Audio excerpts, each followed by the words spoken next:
ในระหว่างวันที่26-29ตุลา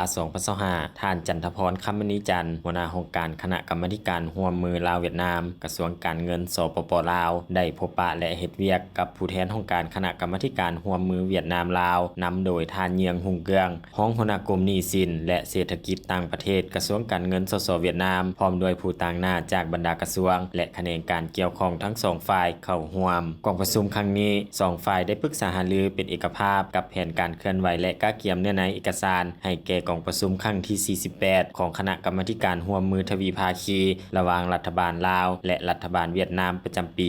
2026โดยได้มอบให้บรรดากระทรวงแขนงการทั้งสองฝ่ายลงเลิกตีราคาผลการจัดตั้งปฏิบัติผลสำเร็จกองประชุมครั้งที่47ผ่านมาและเสนอทิศทางแผนการร่วมมือในปี2026พร้อมกันนั้นสองฝ่ายได้สรุปสังรวมห่างบทบันทึกและแผนการร่วมมือในปี2026ระหว่างรัฐบาลแห่งสปป.ลาวและรัฐบาลแห่งสเวียดนามอีกด้วยโอกาสนี้คณะผู้แทนจาก2องค์การได้พร้อมกันลงเลิกไปกวดกาความคืบหน้าตัวจริงของโครงการก่อสร้างสวนสาธารณะมิตรภาพลาวเวียดนามอยู่เขตบ้านดงมะคายเมืองไซธานีนครหลวงเวียงจันทน์ซึ่งเป็นโครงการที่มีความหมายความสำคัญและเป็นสัญลักษณ์พิเศษในการพัวพันมิตรภาพอันยิ่งใหญ่ความสามัคคีพิเศษลาวเวียดนามเวียดนามลาวโดยจะก่อสร้างให้สำเร็จและเปิดนำใช้ในโอกาสเฉลิมฉลองวันสร้างตั้งสปป.ลาวครบรอบ50 ปีในวันที่2ธันวาคม